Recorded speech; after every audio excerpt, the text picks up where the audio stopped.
నమస్కారం ఈనాటి వార్తా న్యూస్ కి స్వాగతం. శ్రీ సత్యసాయి జిల్లా హిందూపురం పట్టణానికి చెందిన సంపత్ కుమార్ కు జాతీయ స్థాయిలో NSUI జాతీయ స్థాయి కమిటీలో కార్యదర్శిగా ఎంపిక కావడంపై హర్షం వ్యక్తమవుతుంది.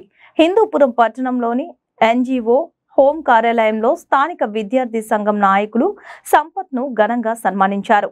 ఈ సన్మాన కార్యక్రమంలో నాటి సప్తగిరి కళాశాల అధ్యాపకులు ఈశ్వర్ రెడ్డి, నాటి కాంగ్రెస్ పార్టీ నాయకులు రహమత్, విద్యార్థి సంఘం నాయకులు బాబావలి, చంద్రశేఖర్ రెడ్డి, అభిరామ్, రామ్లాల్, నరసింహమూర్తి, దేవరాజు, వరుణ్ మూర్తి, జితేందర్ తదితరులు పాల్గొన్నారు. ఎందుకంటే సంకల్పం అనేది ఉన్నప్పుడు మాత్రమే మనిషి ముందుకు వెళ్ళగలదు. ఆ సందర్భంలో మాత్రమే ఏదైనా సాధించడానికి విశ్వాసం అనేది చాలా ముఖ్యం. అలాంటి కాన్ఫిడెన్స్తో ముందుకు వెళ్ళగలిగారు కాబట్టి ఈరోజు మొట్టమొదటిసారిగా నాకు తెలిసి మన జిల్లాలో మొదటిసారిగా ఒక జాతీయ స్థాయిలో NSUI ఒక కార్యదర్శిగా ఎంపిక కావడం మనదైనటువంటి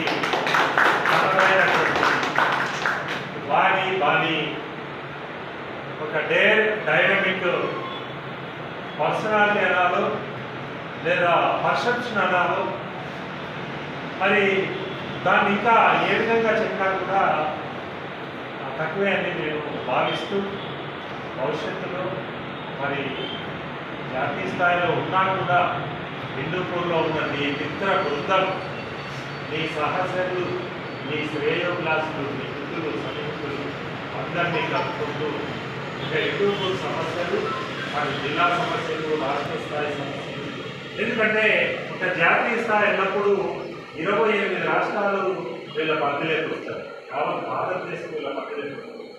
కేవలం ఏ జిల్లాకు రాష్ట్రాలకు పరిమితం కాకుండా ఎక్కడ జాతీయ స్థాయిలో విద్యా సమస్యలు జరిగినా లేదా విద్యార్థి విభాగం ద్వారా జరిగేటువంటి అన్ని ప్రోగ్రామ్స్లో కూడా వీళ్ళకి ఇన్విటేషన్ ఉంటుంది. అలా అక్కడ డిఫరెంట్గా ఇంకా తనదైనటువంటి శైలి బాణి వినిపించి